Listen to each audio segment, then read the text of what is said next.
Hey data fans, Reed here. Today I'm going to walk through another interactive guide that I made. This one's going to focus on the topic of visual calcs. So one of my favorite features to come out for Power BI in the last couple of years, thanks to Yaron, before he actually moved careers over to Tabular Editor and moved back to Europe. But he was in charge of the product for this to basically bring DAX measures at the visual level in to the visualizations in the report layer. Really fantastic feature. Excited to walk you through the guide. But with that being said, let's go ahead, check out the guide, and get started.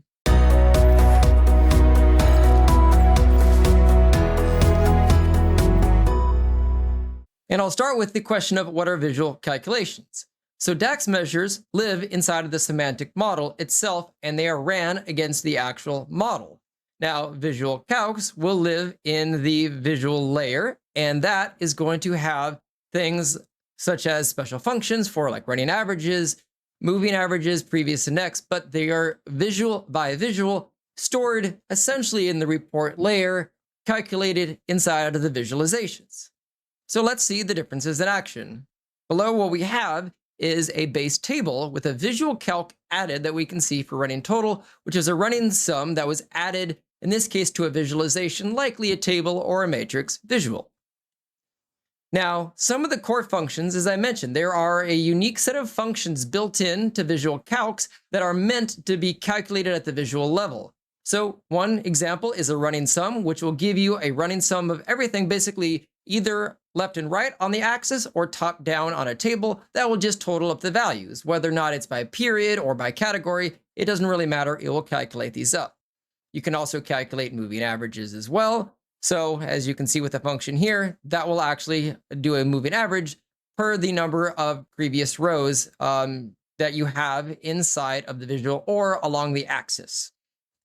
Moving on, you have previous or next, which basically just goes to the prior or the next row that is built into the visualization. First and last, which will just grab the first or the last again from essentially the data grid that you have inside of the visual. We have index and row number, so that will go to the position that you've specified within, again, the data grid.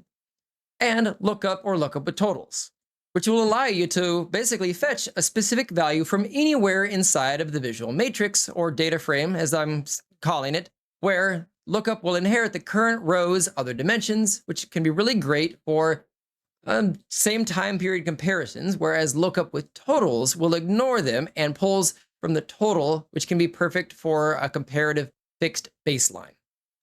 And finally, we also have rank, which would allow you to pull in the rank and determine, instead of having to have a DAX measure for this, the rank of these values compared to the other ones inside of the data frame for that particular visual. And moving on from this, there's also hierarchy functions that pertain to matrix tables themselves. So the collapse function for hierarchies will aggregate the values to the parent level in a hierarchy, with the key function being for the percent of parent in calculations for matrix visuals. We have collapse all, which will aggregate all the way to the grand total, regardless of the hierarchy depth, which is perfect for percentage of grand total calculations. We have expand or expand all, which will drill down to the child level values in a hierarchy, and expand moves one level down to the immediate children, while expand all goes all the way down to the lowest leaf level, as you can see in some of the examples that we have here. And in the example, you can see that it's grabbing the first row from the child below it at the subtotal level.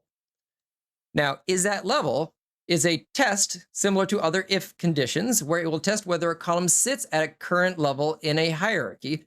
Essentially what this is a visual calc version of is in scope, but meant to be a function only used by visual calcs.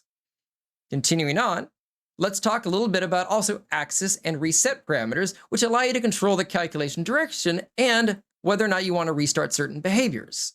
Now, the reason that these come into play as functions is because, generally speaking, there are default directions that certain running totals will calculate. This allows you to control, especially in a matrix grid, which directions that calculation will go between rows, columns, row and column pairs, or column and row pairs, none, or even highest and lowest parents. So all of this is a little cheat sheet here at the top, and then digging into some examples. So here's a without reset, where you explicitly specified that you want a running sum for sales to calculate down on your rows. Now you can also apply a reset using highest parent in this case, where you can see that for 2023, it calculates the running total, but then it resets at the highest parent, which is year, and that automatically resets it for 2024 onwards for those. So really is just giving you some framework to understand that some of these functions can be further specified to allow you to shape how these calculations go down or across, and also potentially reset in combinations with each other. Now here's a little breakdown kind of visual calcs versus DAX measures, essentially to help you understand various things. As an example, first row here, the scope, visual calcs are single visual only versus DAX measures, which are the entire semantic model. The reusability, visual calcs aren't particularly reusable, with some caveats being as you can copy the visuals to different workbooks, and there's a way to do some reuses with these. NJ Park has done a couple of videos of making visual calc template visuals, but natively I would say no, normally they're not reusable to that degree. They're kind of one-off calculations per visual for the most part, whereas DAX measures, of course, are very reusable.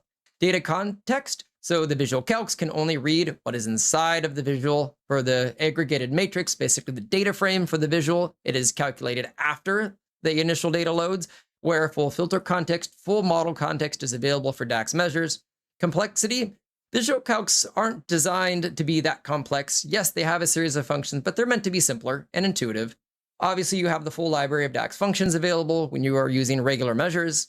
Continuing down for performance, visual calcs are often faster because they are calculated post-aggregation and after the model has already processed the data into the data frame, whereas measures can be fast or slow depending on what the model query itself is and the query plan is for those.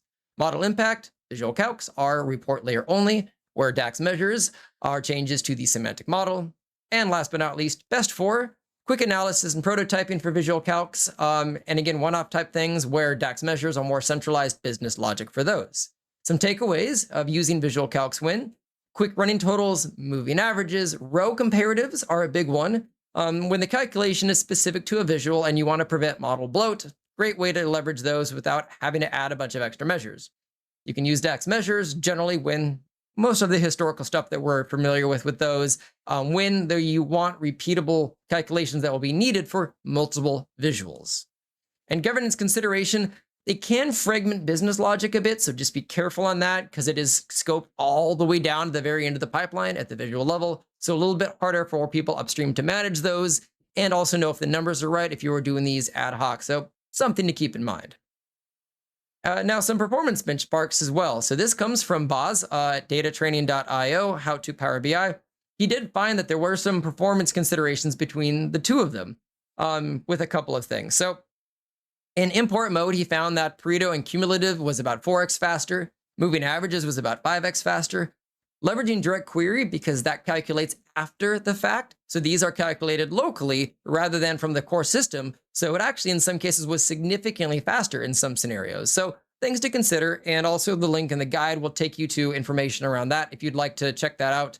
But some useful facts on this that I think help to give us the understanding that visual calcs aren't just for single use calculations. They actually can help with some performance improvements. So due to the fact that they have post-aggregation processing, this happens after the initial model data is loaded from whatever system that's coming from. They, as we can see, have some direct query benefits because SQL or any other direct query sources normally aren't that good at aggregating data compared to, say, the semantic model. So in direct query scenarios, this can have a performance benefit. And sometimes these can be a bit of a performance sweet spot, a nice little bridge of two worlds and a nice little middle ground to allow for some optimization when needed. Now, a couple of other callouts that I want to present on some community contributions for these. So I had one where I helped use visual calcs to create a dynamic vertical waterfall chart. So I have a video and tutorial you can watch there for that. There is also one from NJ Park where he does visual calculation templates. So I'd recommend checking out some of his stuff if you want to explore a bit more of those. IBCS style variance charts as well. So visual calcs can be a great way to add some of those IBCS type of columns in visuals to be able to have some of those red-green variances and other stuff like that. Link below to also give you some more information on what IBCS is and some of the communication standards they have around visualizations. They also can be used for simplified conditional formatting. Marco and Alberto over at SQL BI wrote a great article on that with a link as well to provide for that. They are really good for indicator positioning techniques, where you can use a line and stacked combo chart with visual calculations for precise indicator positioning, which pairs well with field parameters. That was done by M.K. Feldman, the BI accountant, and a blog link for her. And last but not least, I'll just say as a general fun pattern, the Pareto analysis pattern. Combining the running sum with a collapse all, you can actually do a very great Pareto chart leveraging visual calculations as well. All right, so some tips and gotchas. These are great to leverage to be able to combine for conditional formatting. Often for bars and color rules, visual calcs are really good for that. Or use order by for sorting control, meaning use running sum or order by to control calculation order independent of the visual sort if you're trying to fix that, regardless of sort order of the visual. Referencing other visual calcs, so you can build these in stages. It doesn't just have to be one. You can have multiple visual calcs all paired nicely with each other. You can also test with small data, so explore it, double confirm the numbers. It's easy to miss the forest for the trees when you're going through some of this stuff, so make sure you are testing for performance reasons, because you don't want to accidentally deploy this to a large model that ends up actually becoming potentially ill performant. There are still exceptions where visual calcs can end up becoming costly depending on your scenario. Graduate to DAX when needed, so as upstream as possible. Downstream is necessary for Matthew Roach's maxim. When and you find out a pattern when you're starting to use visual calcs and you've noticed you've used the same one repeatedly for multiple different visuals, if possible, consider turning it into a DAX measure. And you can also combine these with field parameters. They are very useful to combine with a lot of stuff to create dynamic measures and switching values in a table, matrix, or visualization. Now, some core limitations. There is no reusability across visuals, as I mentioned before. You cannot filter or slice by these. They only exist in the visual. You cannot add it as a visual level filter on top of one of them, and you also cannot put them into a slicer. There's also no data export, so when you export the data from the visualization, you will not get the visual calcs that come with it. And there's also no dashboard pinning for this for the very small amount of you who still use dashboards today in Power BI. A couple of other ones to mention. Unless explicitly fixed or added into the visual calc, sort order dependency for certain functions such as running sum, previous, and next do depend on the visual sort order, so use order by if you need explicit control for that. Field parameter conflicts can happen, so if a field parameter exists in the visual, the new visual calculation button may disappear. Unsupported visual types. So there are a few types of visuals today that are unsupported. This list might change with time, but things such as slicers, Python visuals, key influences, and a few others currently do not support visual calculations. And there is no publish to web option with these for functionality for public-facing reports, at least as of today. A couple of other edge case and advanced scenarios. No relationship functions built into visual calcs. There is no self-referencing, so a visual calculation cannot reference itself, even indirectly, through another visual calc that points back to it. Otherwise, you'll end up with a recursion error. There's no drill through or personalization that comes through as a feature for those related to visual calc, so those two features cannot see them. And last but not least, some platform-specific limitations. So SSAS live connections will require SQL Server 2025 or later.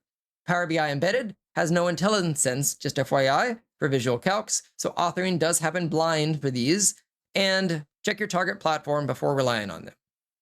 And last but not least, there will be a quick reference guide with some references for all of your visual calculations at glance, and some things at the bottom for some optional parameters as well to determine direction and where the logic gets processed for some of those running calculations.